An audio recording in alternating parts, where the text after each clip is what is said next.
Umar Radhiyallahu Anhu says, when Abu Bakr became Khalifa, this is extremely beautiful by the way. I want you to actually put yourself in Medina right now. You live there, Abu Bakr is the Khalifa. He leads the Salah, he leads the prayer. He said every day after Fajr, Abu Bakr Radhiyallahu Anhu would go in an opposite direction of his house and he would go deep into the desert. I was very curious, right? What does he do out there? So Umar Radhiyallahu Anhu said, I'd watch him every single day. He'd go to Salat al-Fajr and then Abu Bakr does not return home. He just walks far away into the desert. So he said, every day I'd wonder, ila ayna yakhruj? Where does he go? Where does he go? Where does he go? He said, one day I said to myself, la atba'ani. That's it. I'm going to go follow him and find out what he's doing.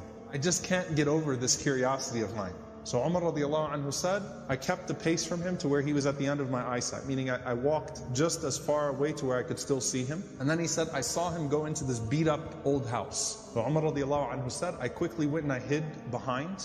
And he said, he spent a long time in there. It wasn't like a short amount of time. He spent a long time until after the sun was up, meaning it was getting hot. This is after Fajr, this is way past Duha, way past sunrise. And it got hot, and then Abu Bakr Radhiyallahu Anhu left the home and he made his way back to Medina. He said, this is way out of the city of Medina now. This isn't even the city of Medina right now. Way out of the city of Medina. So Umar Radhiyallahu Anhu said, I waited until I could no longer see him, meaning he made his way back to Medina. And Umar Radhiyallahu Anhu said, I knocked on the door, okay? And he said, this woman opened the door. She was elderly, she was frail, she was blind, and there were a bunch of little kids running around, okay? So I said to her, Assalamu alayki, ma sha'nukum ya amatullah. I said, peace be unto you. What is your situation, O servant of Allah? And she said that I am a blind woman, and I have no one to take care of me, and I also have these orphans with me. You know, and the implication, Allahu Alam, her kids died, left behind, these are her grandchildren, or these were orphans. Somehow, it's her, and it's some orphan children.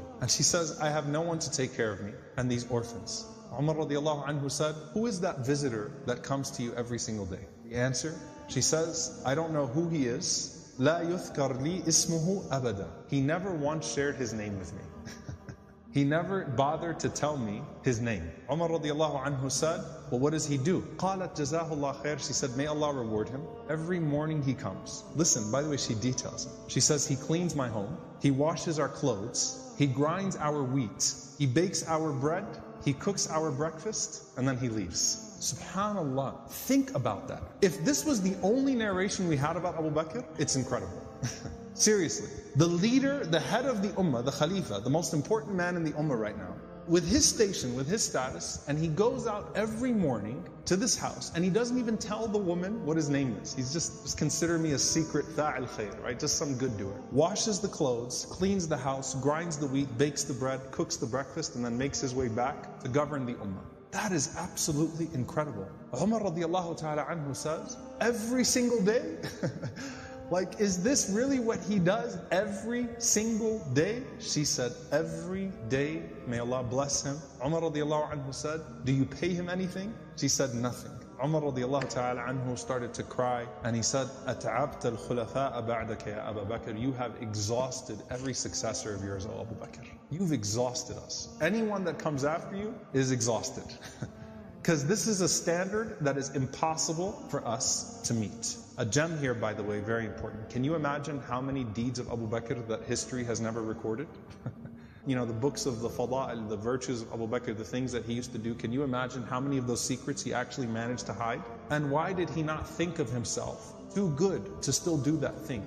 And by the way, a lesson for all of us. If you're someone who does some khair that everyone knows about, you better have some khair that only Allah knows about. Right? You better have some khair that only Allah subhanahu wa ta'ala knows about. And let it be an involved khair too. Okay? An involved form of good. Not just a secret charity. But this is something that has a spiritual reminder and effect on him too, right? Going and visiting this elderly woman and her orphans every single day and doing those things.